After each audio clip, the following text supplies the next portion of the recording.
Hey guys, what's up? Hi friends, it's Hannah, and this is the first video I'm going to be doing in the new series on my channel about going to college with cystic fibrosis. For a lot of CFers, this newfound freedom is met with a little too much excitement, and this is actually the age where a lot of people with CF experience their major health downfall. And obviously that's a really scary thing, since cystic fibrosis is a progressive disease and getting worse is not something we can completely keep at bay. Since the 5th grade, I've gone to the hospital 2 times a year in the fall and the spring without fail. I went into the hospital just about 5 days before I moved to college, and I came to college on IVs with a PICC line. Got that line taken out, and then all was well. Then came the 2nd semester, and right away in January, I got really sick, had fevers, chills, bad lung problems, and I had to go to the hospital. But I did my time, did my 2 weeks, and barely 2 months has passed by. It's March. I had to go into the hospital again, 3 more weeks of IV antibiotics. Eventually was feeling better and towards the middle of April, and then I thought, okay, that was weird. Those admissions were really close together. Then we get to the summer and I start feeling really bad. So I went in again, decided to finally get a port because 3 PICC lines in 6 months is kind of a lot. Long story short, what happened? Why am I getting sick so frequently in college when I was doing a lot better at home? There are a lot of possible answers to that question, and that's what makes having CF in college tricky. My first tip is to schedule classes that are not in the morning.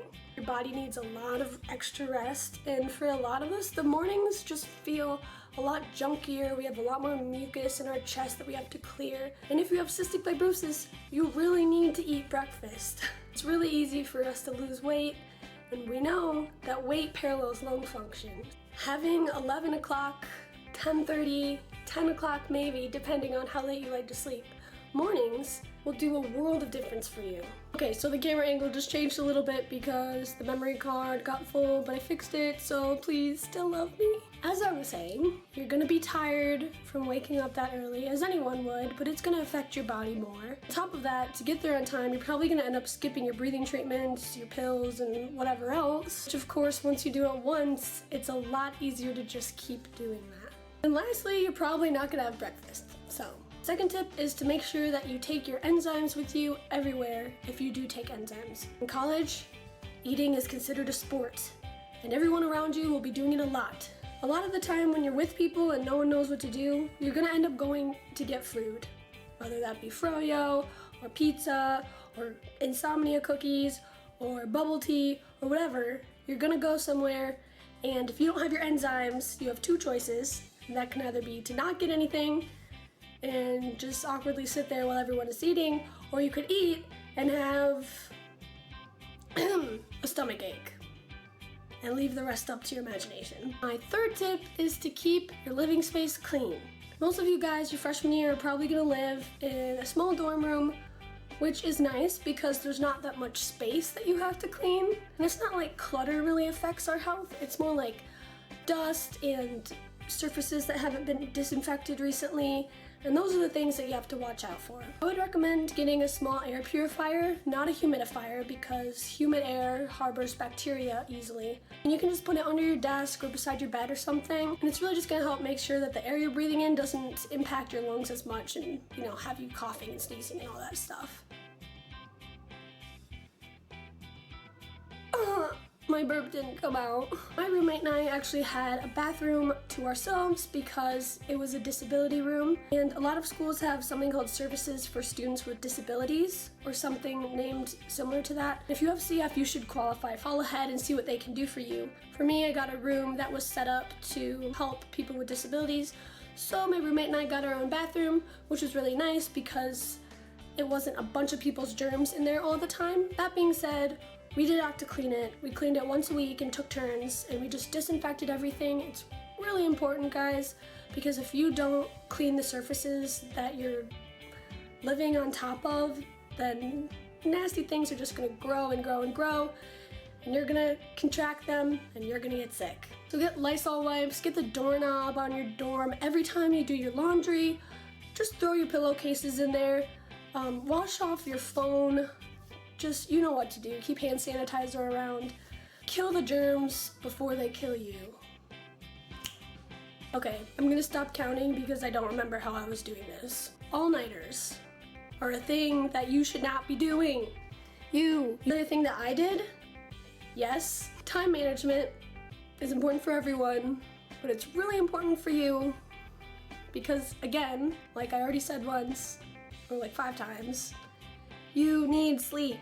Get things done early, or at least on time, so you're not writing papers late into the night, because that catches up with you so fast. Our bodies are always fighting infection, whether we know it or not. That's why we are so exhausted most of the time, is because we're always fighting infection.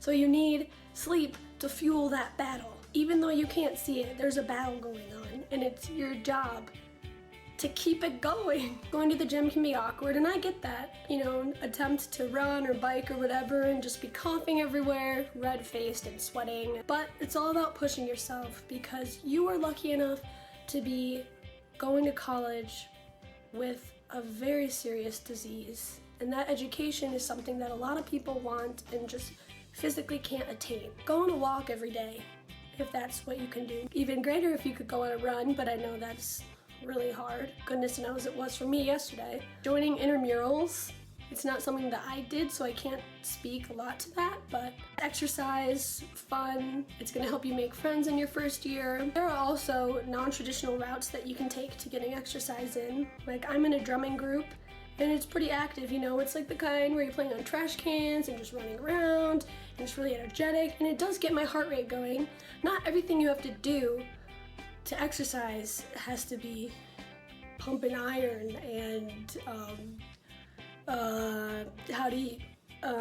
Point is, just move your body, or else everything in your chest is just gonna sit there and it's gonna get infected. And yeah. Now that you're the person who's in main control of your health, it's your job to get good at predicting your disease. This is really tough. This is something that I really struggle with, and usually when I can feel myself getting sick, I think, please be a normal person cold, and it almost never is. I wait way too long to go to the doctor, to the point where I just end up having to go to the ER. And that's not what you want to do, because I mean, yeah, you'll get the same treatment that you would, but you're getting it way too late. There could be underlying issues going on that you don't know about. I know people who have had pneumothoraxes or pneumothorax.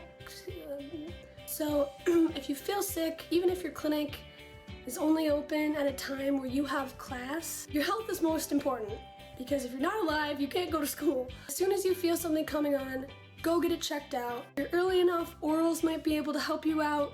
You might be able to do IVs at home and avoid going to the hospital if you need a day to be in bed. Please don't beat yourself up about it. So just try not to put too much pressure on yourself, make friends in class who can take notes for you, and know that health comes before everything, even school. On that note, I'm gonna call it quits, and those are all the tips I have for you today. If you have CF and you're in college or about to go to college or whatever, please leave me a comment. I love talking to CFers. If you have a topic that you want me to talk about, then just leave it below. Thank you for clicking on this video. I hope that you're having a good day or night whenever you're watching this, and I'll see you soon. Bye.